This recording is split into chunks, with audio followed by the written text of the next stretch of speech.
I'm going to time myself because I could talk about this all day. But I do want to start by saying that so I'm MP for Stroud in Gloucestershire. Been MP for the last 12 months. Happened to have a baby and deal with a global pandemic in my first 12 months of doing this job. So it's definitely been a roller coaster. But I do want to say that I've got real high hopes for change in this area.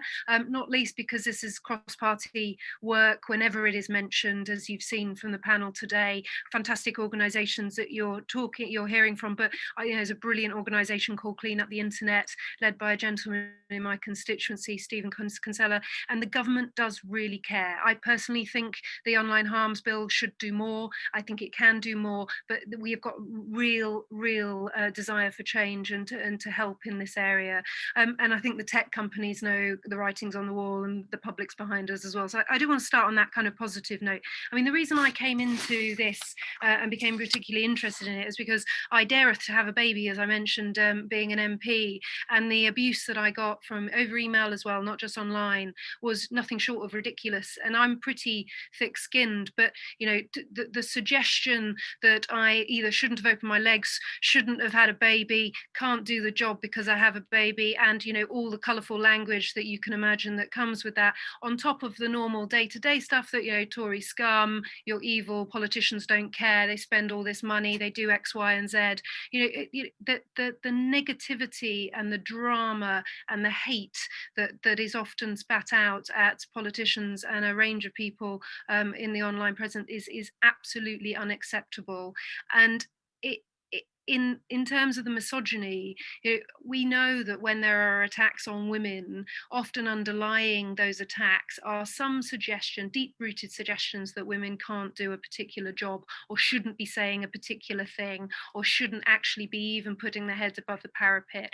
And it's incumbent on all of us, and there's some wonderful men, women, everybody is working really hard to knock this out, but it's incumbent on all of us to use every lever that we have to try and make change. And I think that does fall to regulation and government, particularly while we've got the opportunity with online harms. And I think, just to move away from politicians, because I don't believe the public is always going to have the most sympathy for politicians, no matter how hard we work.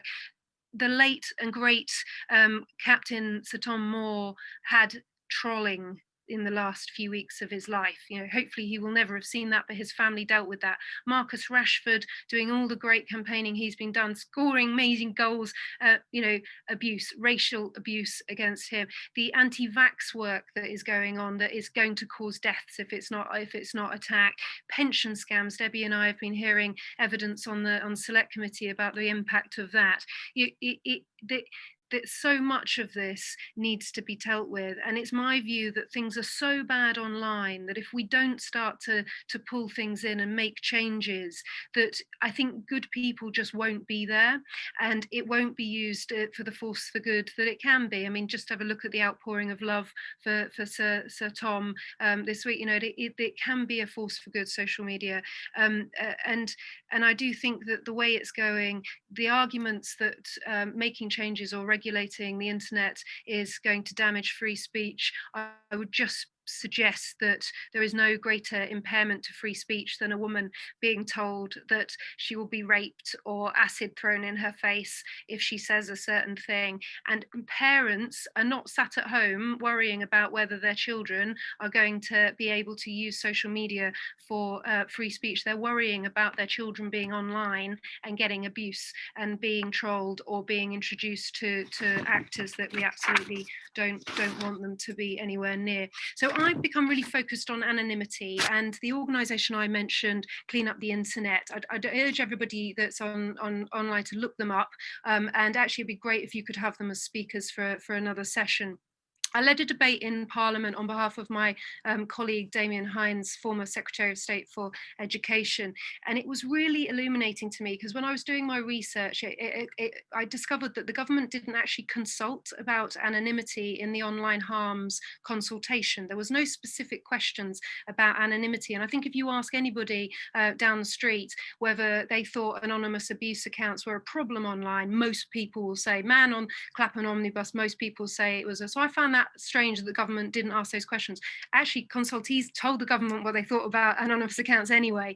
So that was quite useful. But to my mind, trying to discover who is attacking you, or for the extra step for the police or the tech companies having to take to identify the attacker, is a step that we shouldn't really go down. And to recognize also within this debate that anonymous accounts do have their place for good. The whistleblowers, the journalists that use them, the young man, woman that wants to have a space to come out or identify, explore different things under cover of anonymity, I think is all important. So the four things I would like on a policy for discussion, hopefully today, and do clean up the internet, is number one, I'd like a proper consultation from the government about experience gathering for anonymous accounts and also some solutions. To number two, think about giving all social media users the option to verify their identity. Give them the option in the first instance. I'm not talking about banning this stuff. Let's look at other options. So think about whether the tech company should hold that verification, or whether government arm or an independent body should do that. The third thing is let's be transparent about who is or isn't verified. We've already got the blue ticks. We know that the people with the blue ticks are already verified. Can we widen that out to the public? And then the fourth thing is give people the option to follow unverified accounts if they want to. Some people really like following the spoof and sort of anonymous accounts, and some people maybe want to follow unverified accounts, but let's give people the option. And then, I mean, I would just knock out anyone that was unverified, and you'd quite quickly get rid of all the bots.